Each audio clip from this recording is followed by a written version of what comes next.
The Gatehouse was a secluded mansion on the edge of the New Forest in Hampshire, England. It was 8:30 p.m. on the 1st of September 1986. The residents had just finished dinner and were about to enjoy dessert. And that's when three men wearing stocking masks and armed with a shotgun and pickaxes burst into the dining room.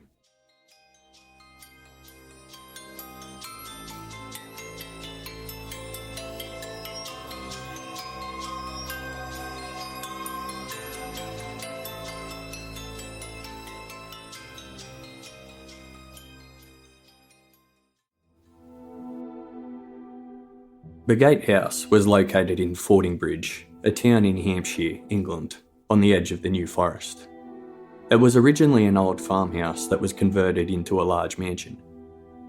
It was situated at the end of a long, winding driveway on a large site of 14 acres, buried behind trees in what was a very quiet and secluded spot. The couple that lived there were Joseph and Hilda Cleaver. They were quiet yet sociable people, well liked in the community. Joseph Cleaver was 82 years old, a successful retired publisher. His wife Hilda was the same age and was confined to a wheelchair after suffering a stroke. They originally used the house as a holiday home before eventually moving in full-time when Joseph retired. On the 1st of September 1986, Joseph and Hilda Cleaver were enjoying the company of their son Tom Cleaver, 49 years old, and his wife Wendy Cleaver, 46 years old. Tom and Wendy were helping out as the living cook and handyman had just been fired. So Tom was looking after his elderly parents, keeping an eye on things until replacements could be found. Dessert had just been served by their elderly housekeeper, Margaret Murphy, 70 years old. She had worked for the family for 50 years. The Cleavers kept a strict routine when it came to dinner.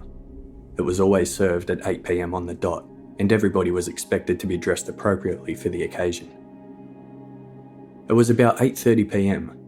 when the doors to the dining room suddenly burst open and three masked men brandishing a shotgun and pickaxes entered. The intruders screamed at Hilda, Wendy and Margaret to take off their jewellery. Tom and Joseph were ordered to put their wallets and cash on the table. The five were then forced to the upstairs master bedroom where they were tied up. Some left on the floor, some left on the bed. Hilda Cleaver was tied up to her wheelchair. The intruders then spent over an hour ransacking the house. They collected together a pile of guns that Joseph had in his gun cabinet. They also grabbed a TV and video recorder, a stash of alcohol and other items. They got £90 cash from the men's wallets. The intruders then started ripping paintings off the walls and using the pickaxes to strike into the walls. They were looking for a hidden safe. They searched everywhere, but couldn't locate it. Frustrated at not being able to find the safe, the intruders stormed back upstairs. At 10:30 a.m. the next day, the 2nd of September 1986, the Gatehouse cleaner Nellie Taylor and gardener Edgar Stubbings arrived for work. They were both alarmed at the sight of smoke coming out of the upstairs windows. They cautiously entered the home and discovered that it had been torn apart. The dining table was still set with the unfinished dessert still there, but everything else was a mess. The Cleavers' pet poodle was whimpering. The dog had been badly injured. It was in such a bad way that it later had to be put down. A feeling of dread came over Edgar. He picked up the phone to call the police, but there was nothing but silence. The lines had been cut. The Cleavers had two other dogs that could be heard scratching at a door and whimpering upstairs. Nellie and Edgar walked upstairs, opened the door, and found Wendy Cleaver, dead. She had been taken from the master bedroom into a separate bedroom. They found the nearby master bedroom was still glowing from a fire that had been lit. That is where the smoke was coming from. It was still too hot to enter. Edgar and Nellie ran from the house, and drove to the local police station to raise the alarm. The crime scene was examined by scene of crime officer, Detective Constable Malcolm Slaughter. The first thing he noticed was that there was unburnt firelighter scattered throughout the entire house. Whoever was responsible had obviously intended to burn it down completely. He found the gun cabinet had been emptied and 2 double-barrel shotguns, a single-barrel shotgun and a .22 rifle were missing, along with 12 boxes of ammunition. The Cleaver's cocktail cabinet had been emptied and a large amount of spirits had been taken. Signs that the intruders were hunting for a hidden safe were clear throughout the house. Detectives immediately thought the scene was the work of at least 2 men, possibly more. Joseph, Hilda and Tom Cleaver and Margaret Murphy were found dead in the upstairs master bedroom where the fire had been lit. 2 gallons of petrol were poured across the curtains, carpet, bed and over the victims themselves. A lit firelighter was then thrown in and a ball of flames erupted. Prior to the fire being lit, Wendy Cleaver had been dragged out of the master bedroom, sexually assaulted, then strangled. The killers had tried to burn down the entire house to destroy all evidence. But what they didn't know was that Burgate House was rebuilt from a 19th century farmhouse. It was rebuilt in the 1940s, when timber was a scarce commodity because of the Second World War. So mostly concrete was used during the building process. That's why the structure of the house remained intact and there was very little sign of the fire from the outside. The fire pretty much contained itself in the master bedroom. It looked to be a robbery, but why had the victims been so savagely murdered? Police felt it was one of 2 reasons.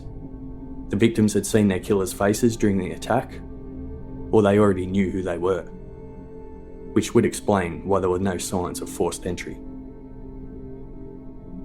Police started looking into the background of the victims. Was there anything there that could shed any light on this crime? They didn't come up with much.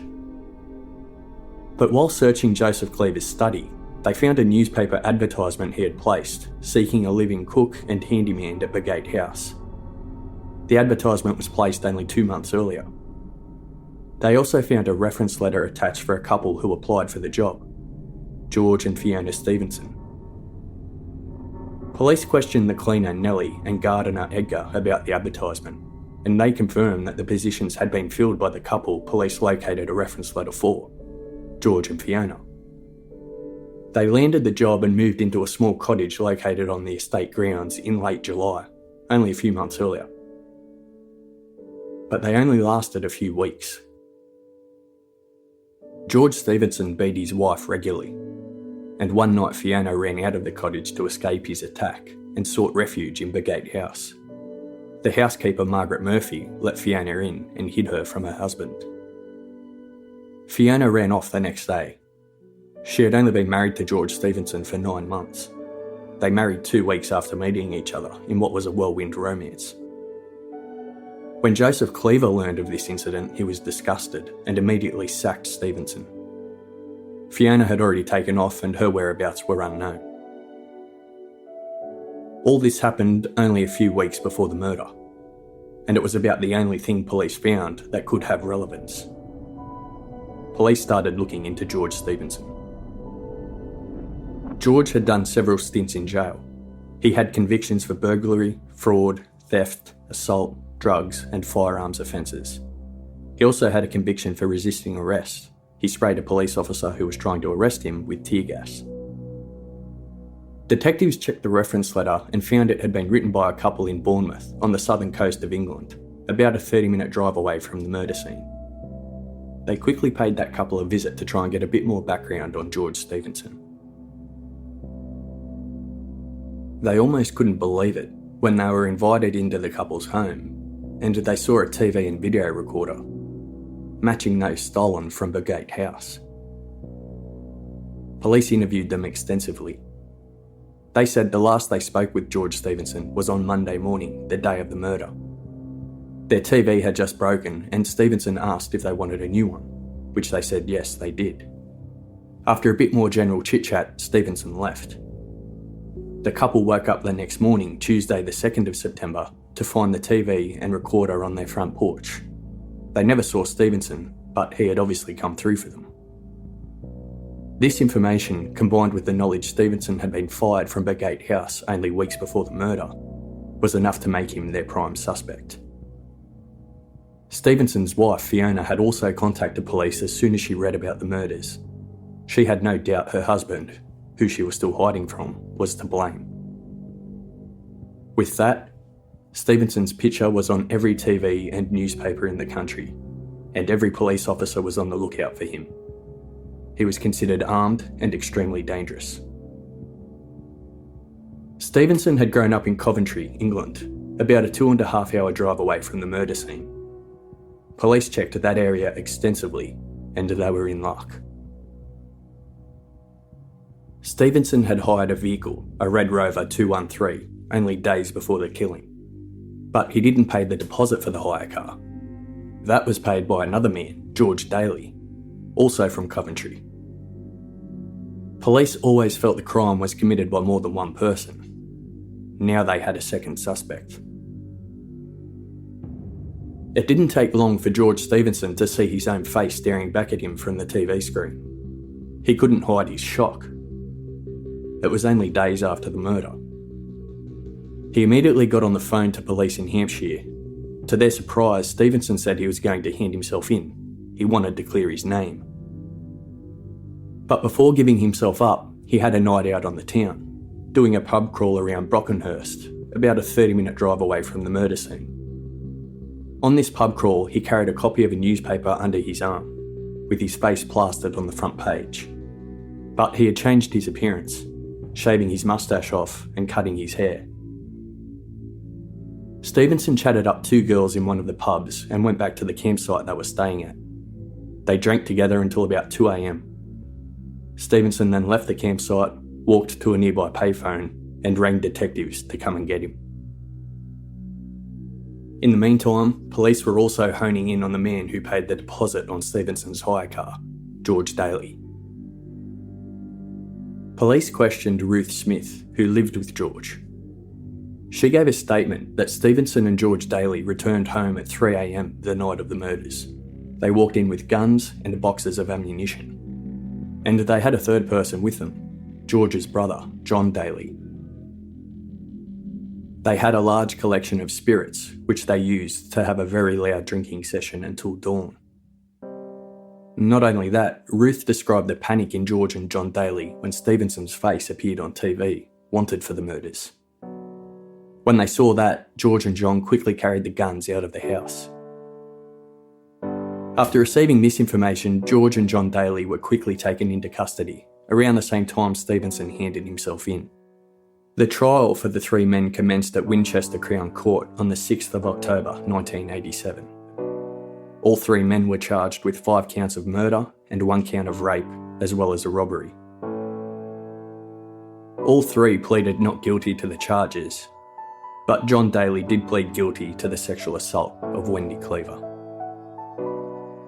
Police believed the motive for the attack was that George Stevenson wanted revenge for being sacked from his job, and he was jealous of the Cleavers' wealth and lavish lifestyle. He was the ringleader. He knew it had to end in murder as he risked being identified. Even though he was wearing a mask, he feared he would be recognised from his voice and from his shape and build. Having worked at Burgate House, Stevenson was familiar with the dinner routine of the Cleavers, always sitting down to eat at precisely 8 p.m. He was also familiar with the fact they left the front door key on the porch until 9 p.m. every night. Getting into the house had been as simple as using that key to let themselves in. Stevenson and the Dalys arrived at 8:30 p.m. that night. They had brought the petrol, firelighters, stocking masks and pickaxes with them, but they stole the shotgun from Joseph's gun cabinet before bursting into the dining room. Where Joseph stored his guns was another thing that Stevenson knew from his time working there. They were only expecting the housekeeper Margaret and Joseph and Hilda. They didn't know Tom and Wendy would also be present, and that they were only there helping out until Joseph and Hilda could find a suitable replacement for Stevenson and his wife Fiona. During his police interview, John Daly admitted to the sexual assault of Wendy Cleaver. He says afterwards, Stevenson walked into the room with a knife and a piece of cloth. John Daly's words: "He didn't say anything, he just put them on the bed. But I knew what they were for, to kill her with. I thought it was just going to be a robbery. I thought we would get thousands. I never thought I would have to do anything." Stevenson became a suspect the same day the victims were found. There were no eyewitnesses, no forensics, no groundbreaking police work. They just simply followed up on a newspaper advertisement and a reference letter found in the study of the house. Stevenson wasn't shocked that his face was all over the papers and TV because he was innocent. He was shocked that they identified him so quickly. He couldn't believe it. He waited a day to hand himself in to give the Dalys time to hide the guns and dump the stolen property, and to give himself time to concoct an alibi. In his police interview, Stevenson said he had driven to Bournemouth from Coventry, about a 2.5-hour drive. He saw 2 motorcycle gang members hitchhiking, so he decided to give them a lift. During the ride, he told the gang members about Burgate House and the wealth of the Cleavers and how Joseph had just fired him. So he says they must have used that information to commit the crime. But at the trial, Stevenson changed his story. No longer was he blaming motorcycle gang members he picked up while hitchhiking. He admitted making that up. His new story was that he went to Burgate House with the Dalys, but he stayed outside and acted only as the getaway driver.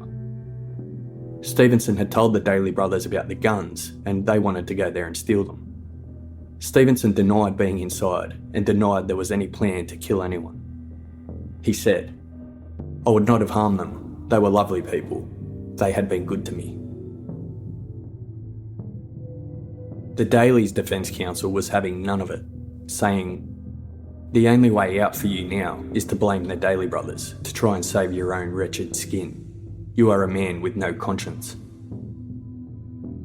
In George Daly's police interview, he says, "After putting some stuff in the car, I went back into the house and it stank of petrol. Stevenson came down the stairs and said they were all dead. I thought they were just going to be left tied up, but he said we would have to burn the house. So I lit a firelighter and threw it over the rail as I was on the stairs. There was no bang, it just went up in a big flash." Unfortunately, Joseph, Hilda, Tom and Margaret weren't dead when George Daly threw that firelighter. They died in the fire. George Daly openly wept in the courtroom when this police interview was played. In relation to the sexual assault of Wendy Cleaver, George Daly continued to deny his involvement. His account is that he walked in on Stevenson attacking her, while still holding the shotgun in his hand. He said, "I am telling the truth. I have nothing to lose because I'm going to be found guilty and sent to jail for life anyway. I'm not daft enough to think I'm going to get off this." Prosecutor David Elfer wasn't impressed with the defendants each trying to blame the other. In his closing address, he told the jury that all 3 men had plotted together and all 3 were as guilty as each other. He said, "Is there one of them that is not guilty of robbery? Is there one who is not guilty of rape? And is there one of them who was not party to the mayhem, carnage and murders that took place at Burgate House?" The trial lasted 17 days. After deliberating for 5.5 hours, the jury returned with a guilty verdict for Stevenson and George Daly in relation to the sexual assault of Wendy Cleaver. John Daly had already pled guilty. They didn't reach a verdict on the murders until the next day, the 28th of September 1987. George Stevenson, guilty for the murders of Joseph, Hilda, Tom and Margaret. He was acquitted for the murder of Wendy. He was sentenced to 6 life sentences for the 4 murders, rape and robbery, with a recommendation that he not be released for 25 years. The judge said, "These murders were committed in circumstances of indescribable brutality and cruelty. You showed no mercy and deserve none." Stevenson just shrugged his shoulders in response. He was 36 years old at the time. John Daly was found guilty of all 5 murders and given 7 life sentences for those and for the robbery and rape. He was 21 years old. Despite the combined 13 life sentences they received, the judge ruled that they be served concurrently, so all at the same time, which is why Stevenson was eligible for release after 25 years. The judge didn't make a minimum order of imprisonment for John Daly. George Daly was found not guilty of murder, the court accepting his story that he didn't know Joseph, Hilda, Tom and Margaret were still alive when he lit the fire. He was convicted of manslaughter instead. The judge was satisfied he didn't intentionally kill anyone, however he showed a reckless disregard for human life. He was sentenced to 22 years jail. He was 25 years old. While the Dalys' sentences were being read, Stevenson started sneering at George Daly. George Daly tried to attack him, but they were separated by court officers. Stevenson then smiled at the jury as he was led away.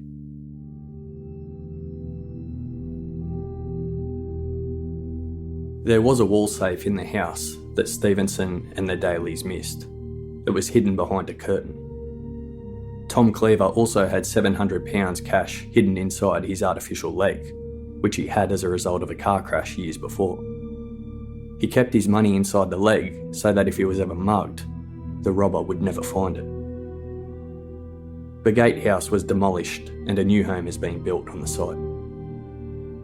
5 people lost their lives and were savagely murdered for a TV, a video recorder, £90 cash, some alcohol, 4 guns, and because Stevenson was pissed off, he was fired from his job.